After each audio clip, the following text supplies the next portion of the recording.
Hey there, it's Colin with ModGolf. It is the new year. It's time for my new golf game. And as part of the rebuild, as a part two, I'm here with Quinn Vilneff. And Quinn is a PGA teaching professional here. And I've known you for a couple months now. We've been back and forth. And you are, I call this the second leg to the foundation of what I'm trying to build here with golf in 2026.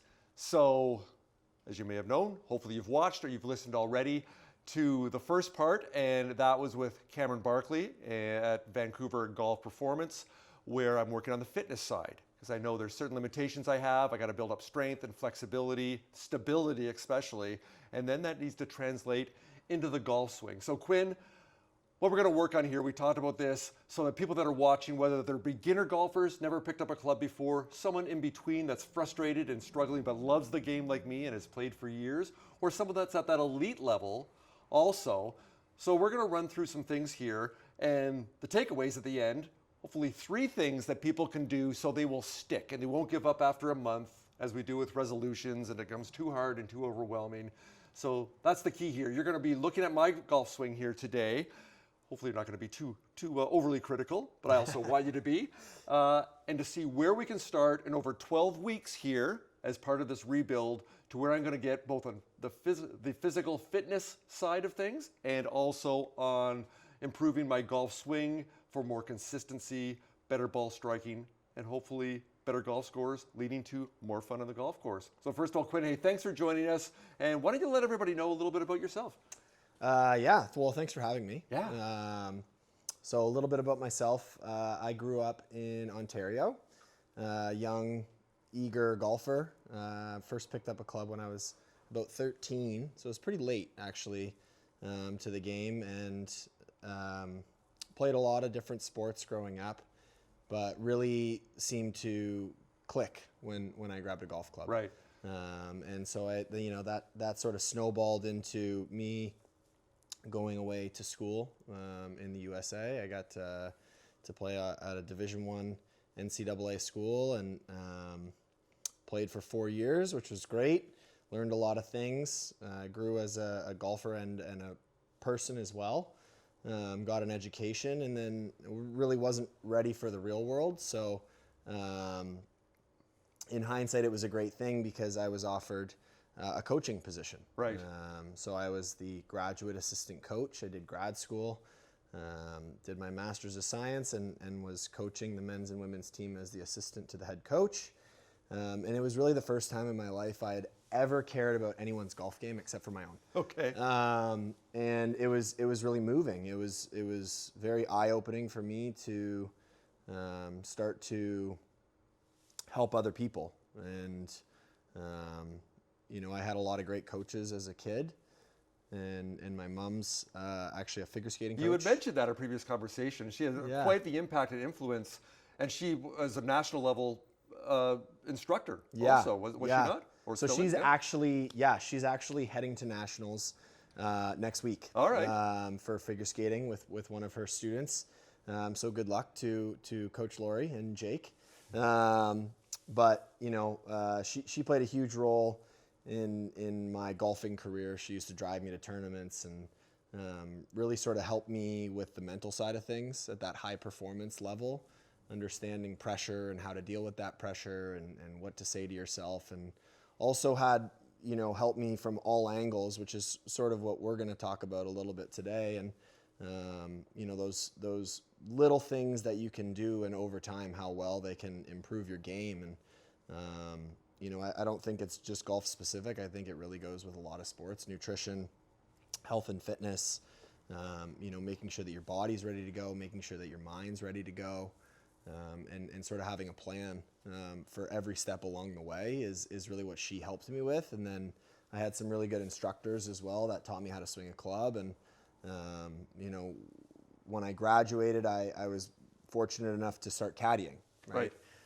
So I caddied on the PGA Tour, caddied on the DP World Tour, I caddied in over 40 countries all over the world, and got to play, and compete inside the ropes alongside Rory, John Rahm, Tommy Fleetwood, and really learn from those experiences and sort of see firsthand what the best players in the world do and what makes them so great. And you know, be able to take away some of that information and use it with my students every day here in Vancouver, which is, you know, it's a dream come true for me to be able to kind of grow the game at the grassroots level. And like you said, I get to work with players all along that spectrum of you know, the first ball they've ever hit to playing golf for a living. So love this. Love this.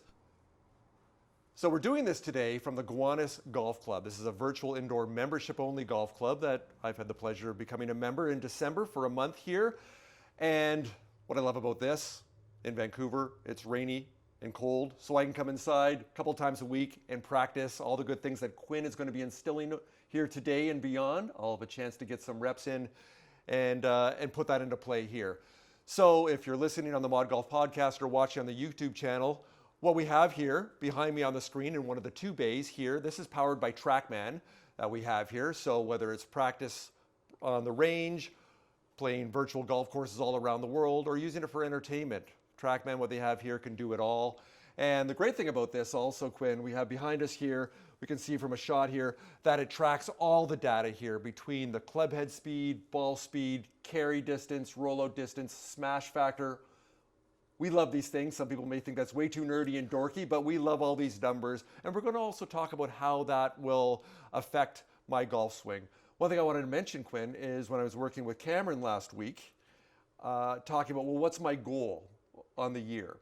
And I'm not one that looks at things as results-based, as a number, but as far as certain improvements. And there's a couple things that I've thought about that I want to do. One is, as far as, especially with the fitness side, and hopefully with my swing becoming more efficient, is my club head speed for driver right now is about 97, 98 miles an hour. If in 12 weeks, if I can get a 5% boost on that, if I can get up to 105 consistently, which I know means I'll get another 10 miles an hour on my ball speed, which means I'll probably get another 15 yards on my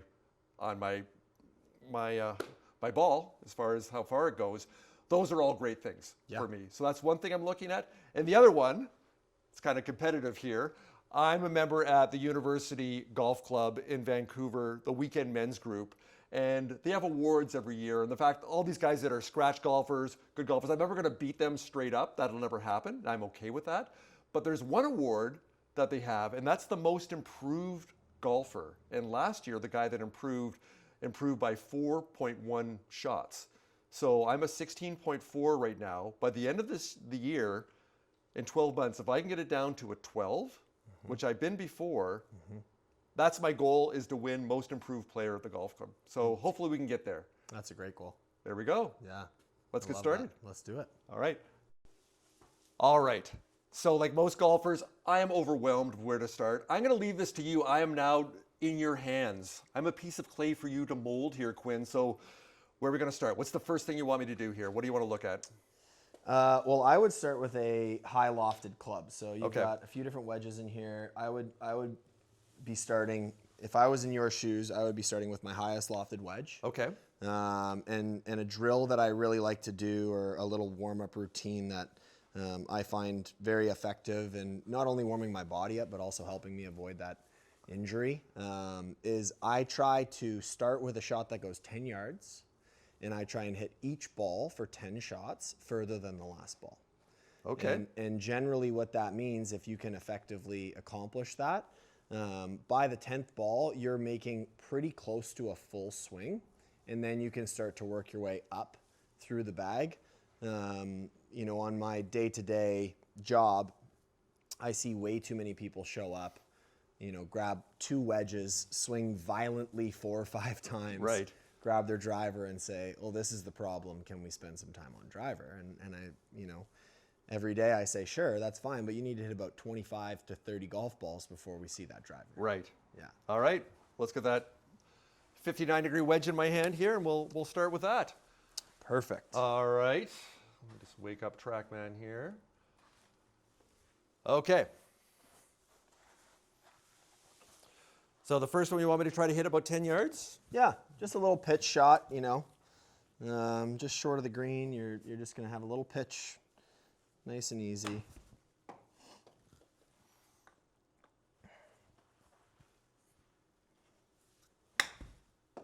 Good. So first one was 12.8. Second one was 26. Okay. So at this rate, you're going to have to dial it in a little bit on how hard you hit each shot. I'm going to go for 20. Okay, 15. All right. Grab these balls here.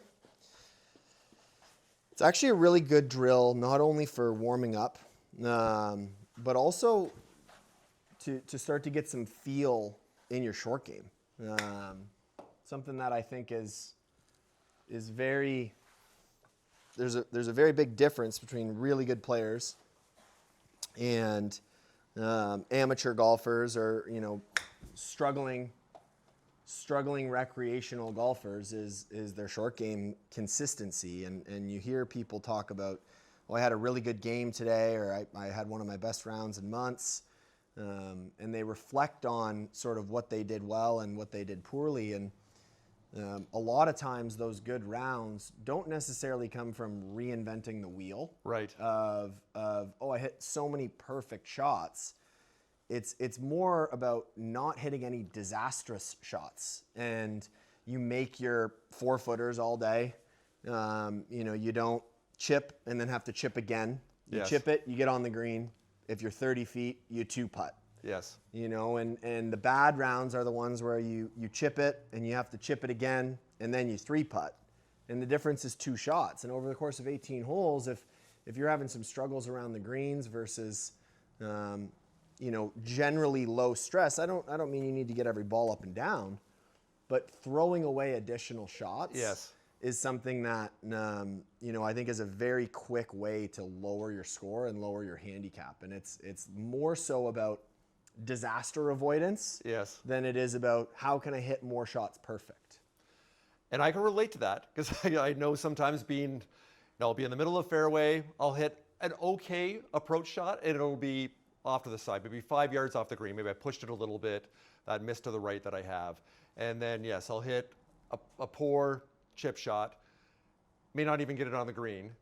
Maybe I hit it over, and even 2 putts from there, or 3 putts. And then from the side of the green, it takes me 4 to get down. Yeah. And I have that at least once a round still. Yeah. So these are the things I know, because I have with Arccos, with the sensors, that I can see the stats. So I know where I'm losing my most strokes. We could get into strokes gained and strokes lost. Yeah. I think that's a good conversation to have. And I know from that data that for me, if you're looking at, there's 4 different categories of driving off the tee, approach shots with irons, chipping and pitching, and then putting, that I'm losing my most strokes off the tee. So I'm not hitting it far enough. I'm not hitting enough fairways. And also with chipping and pitching. So those are the low-hanging fruit for me that I've known that I need to work on. The other parts of my game, if I look at it as a 16 handicap, as a putt, my putting's pretty good. So we had a putting clinic a while ago, so you've seen my putting. Yep. I probably putt like a 4 to, say, like a single-digit handicapper. Yeah. My irons, for the most part, yes, I do hit a couple inconsistent ones, but I think that's a single handicap. So I chip and I drive more like a 20 handicap. Mm-hmm. So it's all over the place. Yeah. And it drives me crazy. Yeah. I would be in your exact same position if I was, if I putted the ball like you and I struck it with my irons like you, and I felt like it, breaking through to that single digit, just almost felt like, I'm sure that there's drives you hit where you're like, well, single digits is a pretty tall task if I'm going to hit T-balls like that. Yes. Right? Absolutely.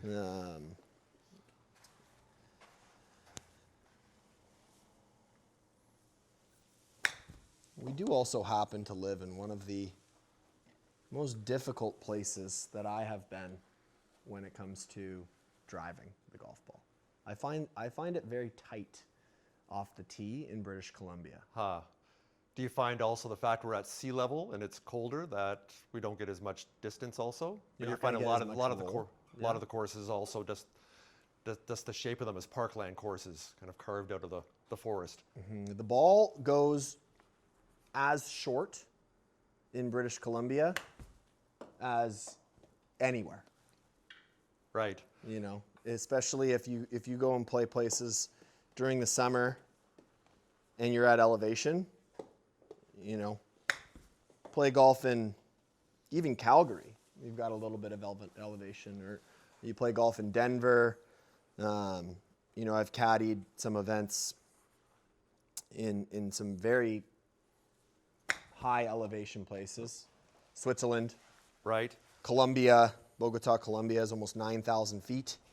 The ball goes pretty far. I bet. When it's 20 degrees outside, you're working off charts that are generally, I would say, 15 to almost 20% further. Right. Wow.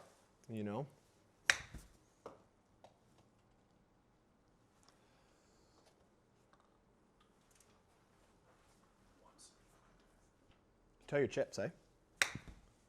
You notice that? What's that? You ever know that? You toe your chips.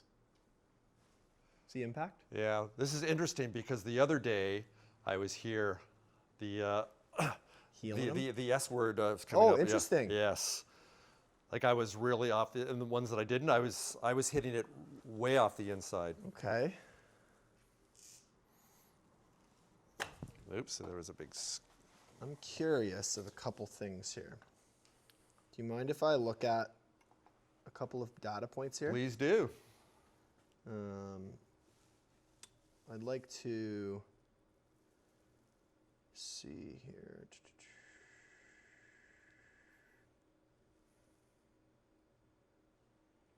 Club path. There we go. That's one that we could we can take out. We can take out total. I'm not a huge fan of total. It's so relevant to the course you're playing. True, of course. And the conditions that you're playing. I can tell you firsthand that there was many times guys that I've worked with who have made, the last 6 or 7 bosses I had that I carried clubs for have made over $50 million playing golf. And we would turn total off.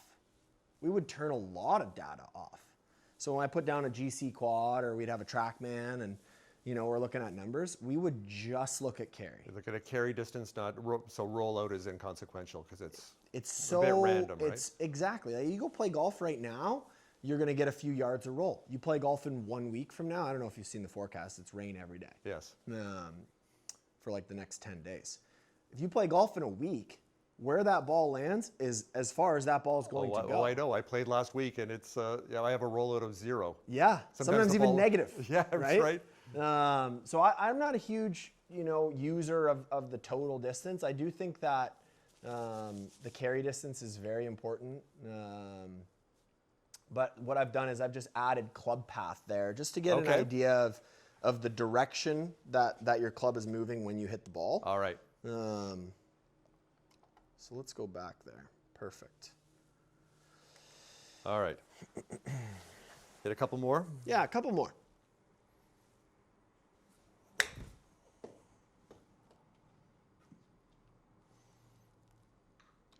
Still off the toe? Okay. So club path 10 degrees, one before that was 14 degrees, right?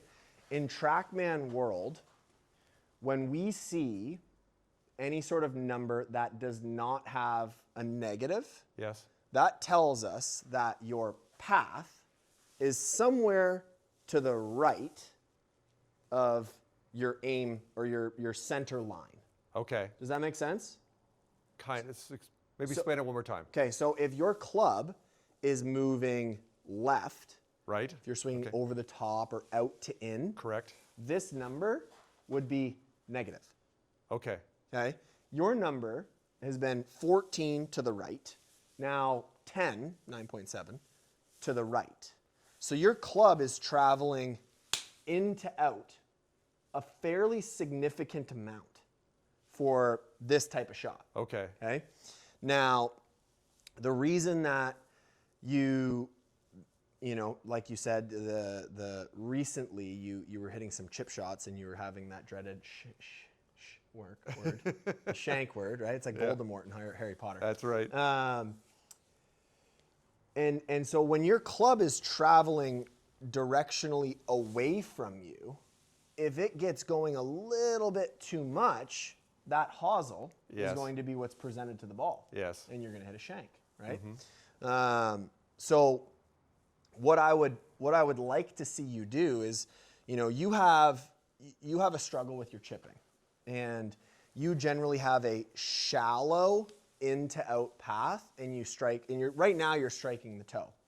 What I would like to see you do is I would like to see you get steeper and more exiting to the left. Okay. As you strike it, like almost intentionally, which is the opposite of your golf swing. I know I took a look at that video. Yes. But ironically, I want you to actually get steep and left on your chip shots as opposed to shallow and right. Okay. Like I'd like for you to hit a driver. Yes. Right? And driving and chipping seem to be the two pain points for you. And I've got a sneaky feeling that you are too much this way with a driver and too much this way with a chipping. And they need to be flipped. I think you're right. Yeah. I know you're right. Yeah. Okay. Okay, so let's just try a few, because I would like to see if we can get that center contact first. And you know, one thing that I really like to do, and I'm not sure exactly how it will work with these TrackMan IOs because they're above there. Yes. But what we can do is I can actually put this here, okay? And I would say, okay, I want you, this is a tea towel, by the way. Yes. I bought 5 of them for $1 at Dollarama. Good investment. Very good investment. Really good little training aid. But what this is going to challenge you to do now is it's going to challenge your club to move back a little straighter. And if anything, as you come down, you can no longer come from the inside or you're going to hit this towel. Yes. Right? So it's going to force you to actually get your club moving a little bit more to the left as you strike the ball. Does that make sense? It does. Okay. So let's give that a go. And really, you know what? For starters, if I just put a little hole in this mat, I just dug a little hole there, and I said, okay, let's pretend the ball's there. Yes. Without a ball, I just want you to take a few brushes of the turf where that pretend ball is. Okay, good. Good. Up and left. I want you to feel like you're exiting left. Good. Okay. Up and left. You're going to kind of lift that club up and brush the ground. Awesome. Okay. Now I'm going to put the ball there. Same feel. Ball's just there. We're going to have that same sort of feeling. Good. Okay. Now, path. Immediately, your path is now changed 15 degrees. It's negative now. Now a negative. Uh-huh. Right? So what we need to do in order to not hit that shot too much to the left is now we get to play with your face. All right. Right? So when you look at your wedge, okay, there's this sort of unknown thing that people talk about all the time. They're not really sure what it is. That's the bounce? The bounce, Yeah. right? So the bounce is there to prevent the club from digging straight into the ground. Yes. Right? Which happens all the time in Vancouver because it's soaking wet. That's right. Right? So what I would like to see you do is I would like to see you open the club a little bit. And when you're getting that club moving a little bit more out to in, okay, you can keep that face open, because if I have a quite left path, do you mind if I steal the show here for 1 second? Please do. Steal away. Okay. So if I get this towel really nice and close to the ball so that I can't come inside, if I keep the face nice and open, when I strike the ball, you're going to see now the path was super duper left, but the shot itself didn't actually go as far left as your last shot. Yes. And that's because my face stayed open, right? Now, this is something that it takes a little bit of time to visually get comfortable with, because most people, most golfers, are not very used to looking down and seeing their wedge wide open. They think, oh, okay, my wedge is pointing this way. The ball's surely going to go that way. Yes. It's not really the case because there's so much loft on this club, okay?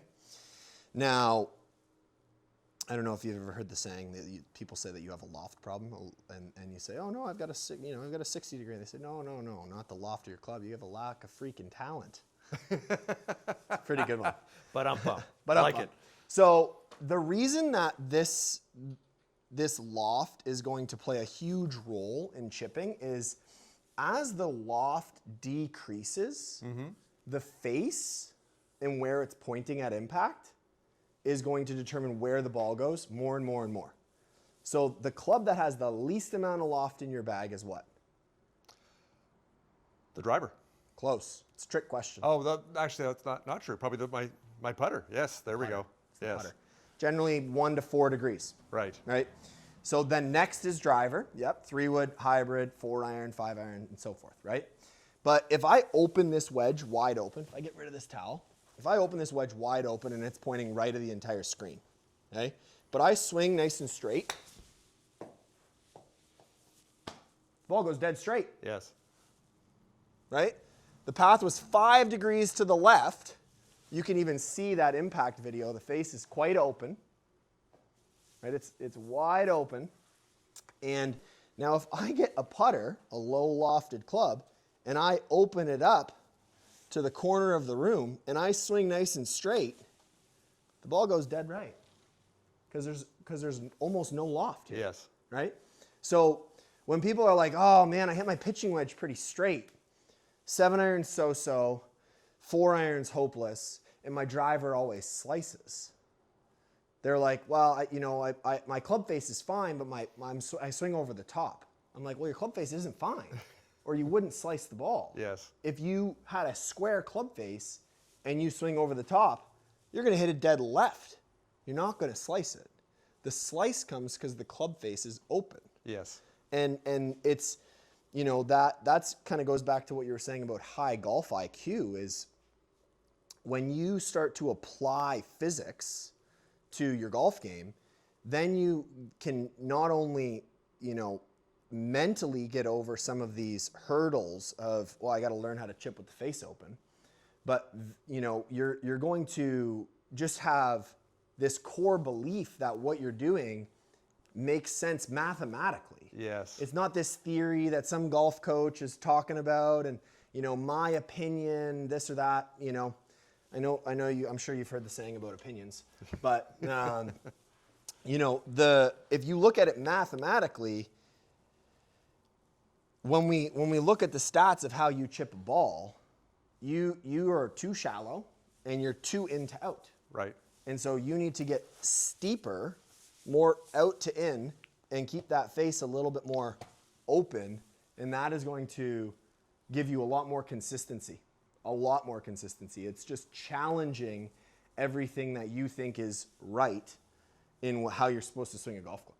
And maybe even some of the practice of swinging into out over and over and over is sort of spilling into your short game. 100% it is. Right? Because I was intentionally doing that coming from the inside. Totally. To practice kind of that warm up. And I think that's okay. I would rather see you, though, if you're going to practice something or exaggerate something, exaggerating it for a shot that's beyond 100 yards. Right. Yeah, because inside of 100 yards, you can manipulate wedges so much, and because there's so much loft on the club, the rules that you sort of hold very close and keep, how do I say this? They're the governing rules of how to swing a golf club or how to hit a golf ball properly. And they don't really apply to short game. Right. Oddly. But like you said, you strike your irons well, you putt just fine. It's driver and chipping that needs work, and they need work the opposite ways. That's a revelation. All right, should I hit a couple more chips? Yes, please. All right. Yeah, So it's interesting what you say because my bunker play is pretty good. Yeah. And this idea of what you talk about, what we're going to be hitting my chips now, is very, very similar because to bunker they're wide shots. open, and keeping that face open and definitely swinging and coming across and it. Steeper. Yes, right? absolutely. Yeah. Okay. And I think that's actually a really good way. Bunker shots and pitch shots are very similar in a number of ways. Pressure's forward. You're going to get steep. You keep the face open. I much prefer that method versus the method of in to out, super shallow, shut face. Yes. And to use TrackMan to our advantage here, That was lovely. To use TrackMan to our advantage here, what you're doing on a bunker shot or a pitch shot is you're creating what's called a high amount of spin loft. Yes. Okay? So spin loft is essentially the difference between your angle of attack and the dynamic loft at impact. Yes. Okay? So let's just say for easy math, you have 10 degrees of loft. Right. Which I know that's more than 10, and you hit 10 degrees down on the ball, your spin loft is 20 degrees. Got it. Okay? So if you have a 10-degree driver and your ball's teed up and you're hitting up on your driver 5 degrees, and right at impact, you have that same 10 degrees of loft, your spin loft's 5 degrees. Yes. Okay? See that. The best players in the world, PGA Tour players, have the lowest spin loft with their long clubs. The reason that amateur golfers, recreational golfers, struggle is because they get over the top, steep, and then they open the face. They increase the dynamic loft. They increase their angle of attack. So their angle of attack goes down, their loft goes up, and they have a high spin loft. That's sort of the spin loft. You can kind of think of it that way, right? Right. Where if you hit up on a driver, now your dynamic, your angle of attack is more neutral, and you close the face because you're swinging in to out, and you don't want to hit it a mile right, so you close the face to draw it. You de-loft the club. Now you don't have much spin loft, do you? Right. Right? This is how the best players in the world, Rory, Bryson, the guys who bomb it, this is their spin loft. They hit up at it with a shut face. The players who are poor drivers of the golf ball hit down at it with an open face. I think I know which one of those two categories I currently fall in. Right? Not that I got to get to a Rory or Bryson level, but we're going to work toward that. But there's a lot of things you can learn from them, right? Yes. And when you look at their short games, they have high spin loft. So they hit down on the ball with a lot of loft. This is what we're doing. Yes. We're trying to hit down on this thing, keep as much loft on that face as possible, increase that spin loft. This is how good short games are built, is high spin loft. Good drivers of the golf ball do the opposite. Now, what you were showing me in your chipping was you're going very shallow, almost no angle of attack, and trying to close the face. Your spin loft was pretty small for a chip shot. Yes. Which is just a absolute death sentence if you are in sand, if you are in thick rough. If you have a perfect lie in the fairway that's nice and flat and you want to hit a little low runner, Yes. grab a pitching wedge or something like that, that's a great way to do it. Yes. But if you have a shot in the rough, or if you have a shot in the bunker, or you're trying to get down to it in some fescue grass or something like that, you need to add loft and chop down. All right. Well, I can see my numbers here already. I'm in the negatives, so hopefully we're going in the right direction We like here. that. We like that. All right. Yes, we like that for pitching. Okay. Pitching in bunkers. Awesome. Like that feels better already. Yeah. And what's great about it too is look at how center your contact Yeah, is. that's The first few chips you were hitting for me, now your path it's gone from 14 right to 6 left. We've changed your path 20 degrees. that's crazy. And now you're hitting the center of the face. Yes. That center of the face is going to increase your spin rate, Yes. right? Do you think you're going to get more spin off the toe or off the center? Definitely the center. Yes. 10 times out of 10. So what that's going to do for you is that's going to allow your ball to stop faster 100% of the time. Rough, fairway, whatever, bunkers, all the things. This is what we need to increase. When we are hitting a driver, do we want this to be high or low? To be low. Low, Yes. right? So how are we going to do that? We're going to hit up and close the face versus hitting down and opening the face. All right. Well, it seems like we've managed to flip the script on my chipping here. I'll hit one more. Yep. There we go. Beautiful. Using that bounce of the club Look at there. This. Look at this. It's perfect. All right. Well, we solved that part of my golf problem. That was outstanding. So shall we let's move up. What should we move on to next? Let's move up. Let's get a few iron swings in. I know that irons aren't really necessarily the problem child here, but why don't we move into something? I got a 7 iron here, I think. There's a 7. Want to go with that? Yeah, we can go with 7 if you feel like you're loose and limber enough. Okay. If not, then I would suggest maybe a half dozen 9 irons or 8 irons, somewhere in there, and then we can do and that. then I work will. up to that. I think you're steering me towards the 9 iron here, so we'll Yes. go with that. So that wraps up the first of 3 parts of my session with Quinn.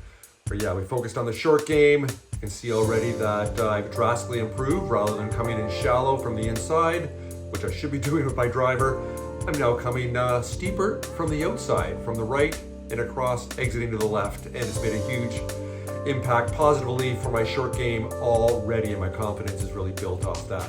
So hey, 2 more videos coming with this part with Quinn.